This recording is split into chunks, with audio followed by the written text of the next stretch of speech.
What's going on, everybody? This is Brian Mazik, and I'm here to talk about this whole Floyd Mayweather Jr. versus Conor McGregor thing. And I shouldn't even put the versus there yet because obviously these two have not met in a ring and in the octagon or anything of that nature. Basically, what they've been doing over the past few months or so is they've been trading barbs back and forth on social media. Most recently, Floyd Mayweather Jr. on a video that was published by FightHype.com. Floyd said that he was going to slap the S out of Conor McGregor when he sees him. Conor McGregor responded saying, well, blank Floyd, blah, blah, blah, blah, blah, right? Obviously, Floyd doesn't literally mean he's going to slap Conor McGregor when he sees him. He's saying these things to try to keep this thing going. They want to keep the dialogue going. They want to keep it fresh in the public's hands so that they can continue to build some sort of anticipation, and they want to keep the hype alive. I don't know if either of them knows for sure if this fight is going to happen. I think they both feel that it is a very real possibility. They both have tons of incentive to actually have the fight. It's different for both sides, but the incentive is there. I want to talk a little bit about that in a second. First and foremost, the thing that everybody really needs to realize is that Conor and Floyd really have a lot of respect for each other. It might not sound like it the way they're talking about each other and the way the different things that they're saying, but these guys respect the fact that both of them have proven to be great at their sport. Obviously, Floyd's 49-0. Conor McGregor has just the 2 losses on his career record, and one of them he's avenged. The other one happened before he was in the UFC against a guy named Joe Duffy, who is actually in the UFC now, but he hasn't developed the same way that Conor has.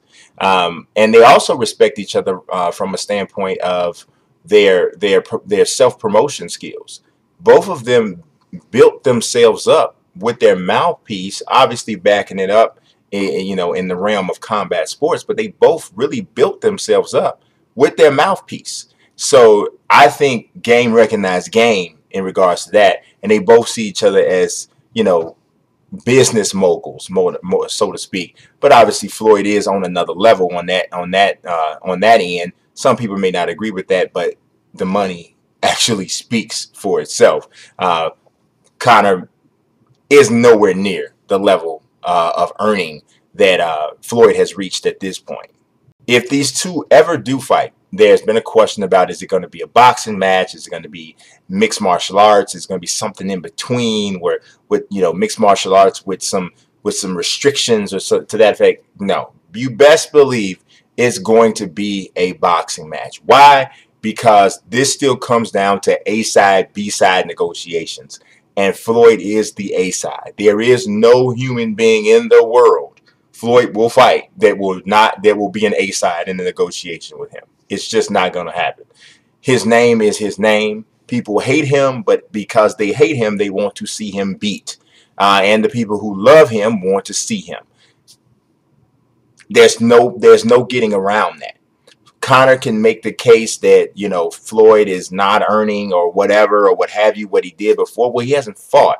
And obviously the Berto fight didn't make what the Pacquiao fight made. But then again, no other fight in the history of the sport has ever made what the Pacquiao fight made back in May of 2015. Everyone knows if Floyd Mayweather gets back in the ring with anybody, it's going to be a huge deal. Is it going to be a humongous, even bigger deal with Conor? Absolutely. But Floyd could fight Pacquiao and make crazy money. Floyd could fight Golovkin if he wanted to and make even crazier money. Floyd could fight Canelo again and make crazy money. Conor cannot make anywhere near what he would make to fight Floyd fighting anybody else. Can't. I mean, you could say, okay, well, Conor could box and fight Pacquiao and he'd make a lot of money. He would. He would, but is that really even realistic? I mean, we're talking about realistic options. Golovkin, Canelo, another Pacquiao fight. If Floyd really wants those fights, those are realistic fights that he could potentially get. Things that Conor McGregor could realistically get. There is no way. I mean, People lose their minds when Conor McGregor clears $3.5–5 million in the main event of the UFC. $3.5–5 million. Floyd made over $200 million to beat Pacquiao. He made upwards of almost $50 million to beat Berto. It's no contest. It's not even close. It's just the differences of the sport at this time. Now, we can say that, okay, MMA is on the rise and it'll get to there. I'm not even sure if that's going to happen because, to be quite honest, there's a lot of people who still turn their nose up at MMA, more so than boxing. A lot of people still see it as more savage, so they're standoffish to it. Some of that is based off ignorance. True enough, it is. But coming from someone who loves both combat sports, I'm going to tell you, it is different. It looks different. It feels different than boxing. Boxing feels much more it just feels more, yeah, I would say a little smoother. It feels less barbaric. It does. I mean, that's just an honest opinion from somebody who loves both. I could sit up here and I could try to make excuses for, I mean, both of them are about punching people in the face. Both of them are about, damaging, two human beings fighting. But there's something about MMA that is savage and primal, and I think that's a big part of the appeal of the sport to the people who actually like it. I'm a little weird when it comes to combat sports because, believe it or not, I don't even enjoy the knockouts as much as I enjoy the strategy. Don't get me wrong, a knockout is like, oh my God, wow. But my immediate attention after that goes, oh man, I hope the person's okay. What I really enjoy is seeing two different styles and seeing one person have to figure out how they're going to impose their style or their will on another athlete or on another competitor. That chess match is what I like the most. So, and you can get that one in either sport. Now, let's talk about the reasons that this fight hasn't happened or hasn't been announced as of yet. These guys can talk about negotiations and all that stuff they want, but the truth of the matter is this fight has not been signed because the UFC will not allow it to be signed. Now, will that change? I don't know. It could be, but it's going to have to be at a point where the UFC is going to feel like they got enough compensation for allowing Conor to compete in a boxing match. He's under contract to the UFC, so they own him, basically. Right now, they own him. So, I actually have to get back to you guys and look up and see when Conor McGregor's contract with the UFC ends. Obviously, they're going to fall all over themselves to re-sign him. But Conor may very well wait for that time period and that out, depending on how old Floyd will be at that time and if he's still willing to do it. And that might be the time when he has to explore doing that fight. And, we'll see what happens from there. But if it happens before that, the UFC is going to have to sign off on, and it means Dana White and everyone else who's in charge now with the new leadership or the new ownership group is going to have to sign off on Conor McGregor participating in a boxing match. It just can't happen where he said, oh, well, I'll just go do this. It's not UFC. No, it doesn't work that way. Doesn't work that way. So that's the reason why you haven't seen it announced or you haven't seen it take place. And if it doesn't happen, that'll be the reason why. Because I don't care what Conor McGregor says about all this stuff he's talking about, and don't get me wrong, he should be saying all this stuff because he has to bargain for himself and he has to negotiate and he can't sell himself short, but there is no other fight for him to have where he can make $50–60 million. And he could probably make $50 or $60 million to fight Floyd. Now, Floyd's going to make 120 or 150. It's going to happen. And if he wants to be hung up on that, he can be. But the fact of the matter is this: he can't make more than that in a mixed martial arts battle. It's that he can't. He couldn't. I mean, I don't even care if Conor McGregor did a super fight against Anderson Silva. He wouldn't make more than what he's going to make. Only way he can is if he gets the UFC out of it and it's just him promoting it, which is pretty much what Floyd does. This is how boxers make more money, because they don't belong to that organization. Sure, their promoter gets a ton of dough But still the percentage that boxers take home is a higher percentage. That's just facts. That's just dollars. They take home a higher percentage. So Conor knows this. No matter what he says, Conor knows there's nobody else he can fight that he'll make this much money. If that were the case, he wouldn't have let this even drag on as long as it's been dragging on. Now, you saw the title of this video, and it might be a little bit weird, you know. This Mayweather McGregor thing is a guilty pleasure for me, because I do believe that this event, if it ever were to take place, is actually bad for both sports. And I personally believe this. Now, I might sound a little weird when I say this, but hear me out. I believe that Floyd Mayweather has been bad for boxing. I think he's been good for fighters, but for the sport, I think he's been bad for the sport. Mayweather is an anomaly. He's a different type of guy. You know, everybody's not Mayweather. You know, everybody can't sell themselves the way he can. Most fighters can't fight the way he can fight. So he kind of created this separate thing for himself. And it's a separate piece of greatness and brilliance in itself, in terms of his self-promotion. And what you're seeing is, you're seeing a lot of people, a lot of fighters coming behind him trying to emulate him.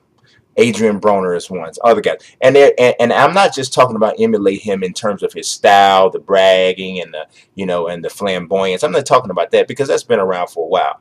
What I'm talking about is making your own opponents. And I'm not going to fight this guy, and I'm not going to fight that guy, and I'm going to fight this, I'm going to fight the guy I want to fight. Well, Floyd went through a lot of good to great fighters, and he attained a certain level of fame before he got to that point. We got fighters trying to do that, and they haven't done anything yet. So now everybody is approaching the game in that way, and it's part of the reason. And the networks obviously are a big problem, because the networks are kind of engineering this weird matchmaking thing, where they don't want to put their stud against their stud, because if their stud loses, then now that damages your investment, because the fighters are just added to them investments. So the networks are majorly to blame here. But the overall concept of it, I think Floyd is the flagship guy for it. Now that may or may not be fair, but that's kind of what it is. And I think fighters made a lot more money. I think fighters will make a lot more money in this way, and I also think it's a vehicle of self-preservation, which is great for the fighters. But for the sport, we're not seeing the fights we want to see. So, bringing this back to the Mayweather-McGregor thing, how is it bad? How is this fight bad for both boxing and MMA? Well, boxing right now, I feel, it has an opportunity to go right back on the upswing. Biggest reasons why: the strength of the heavyweight division. Boxing's popularity suffers when the heavyweight division is not compelling. It's historic. When the heavyweight division is compelling, people pay more attention, especially American fans, who still, love it like it or not, power the market more than just about any market there is. Sure, European boxing, UK boxing is a big deal. The atmosphere there is amazing. But in terms of global popularity, when an American audience is into it, that's when it is at its best. And that happens when bigger, stronger are involved. That's how Americans like it. Bigger, stronger. And that's the heavyweight division. So now we got guys like Anthony Joshua, Deontay Wilder, Joseph Parker. You still got the remnants of Klitschko, Tyson Fury if he gets himself together. You got all of these different heavyweights that are here and looking, Luis Ortiz, and looking like, hey, some good fights that might be out there. Then you got some people finally starting to fight each other. You had the Nicholas Walters-Vasyl Lomachenko fight, which turned out to be ridiculous, but hey, you still had it.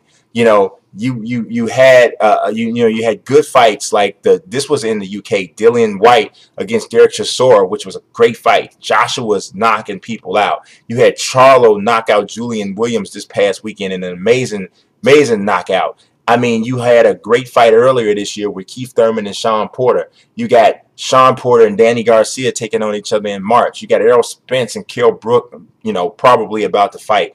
Golovkin's thing with Canelo was kind of hurting things, but overall, you got some people starting to fight each other and some compelling stuff going on. To me, Mayweather McGregor kind of takes that into the farce area. Because Mayweather's going to take all of the attention if he says he's going to fight. It's going to take all of the attention, and everything else in boxing is going to become secondary. And everything else in boxing might be real, true boxing storylines, and this is more of a farce. Mayweather's going to destroy McGregor in a boxing match. Everybody knows that. UFC knows it. McGregor knows it, which is another reason why this is somewhat bad for the UFC and for MMA. Because McGregor right now is the man. He is the #1 attraction in MMA. If he takes a fight, which everybody knows is going to happen if this is a boxing match, if he takes this fight and gets destroyed and schooled, true, people who really know these two sports knows that, because McGregor gets schooled in boxing doesn't mean he's not a great fighter anymore. But the UFC and every other sport is not just subject to the hardcore fans that know the sports inside and out. They're also subject to the opinions of the casual fans who may not be educated enough in either sport to know that just because McGregor gets destroyed in boxing means it has nothing to do with him as a mixed martial artist. But it will still yet hurt his popularity, which means what? It hurts his marketability, which means what? It could hurt his pockets. Well, he'll already have his pockets lined if he fights Mayweather, but it'll hurt what the UFC could potentially make from him. They don't want their cash cow damaged. The same way it hurt Dana White so much when Ronda got knocked out by Holly Holm. Because you know why? Because it damaged his cash cow. Now McGregor has stepped up to be an even bigger cash cow than Ronda Rousey. The last thing they want to do is to see him get damaged, especially by a product that he doesn't own.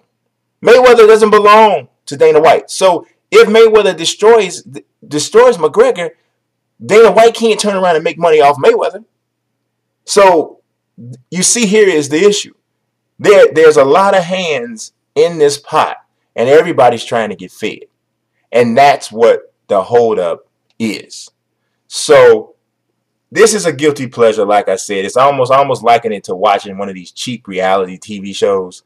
But even though I know that it's probably not good for either of these sports and I like both sports, I'm not going to sit here and tell you that I'm not going to watch it. Most people are going to watch it. They're going to watch it. You watch and see what the pay-per-view numbers are, if it ever happens. But we'll see.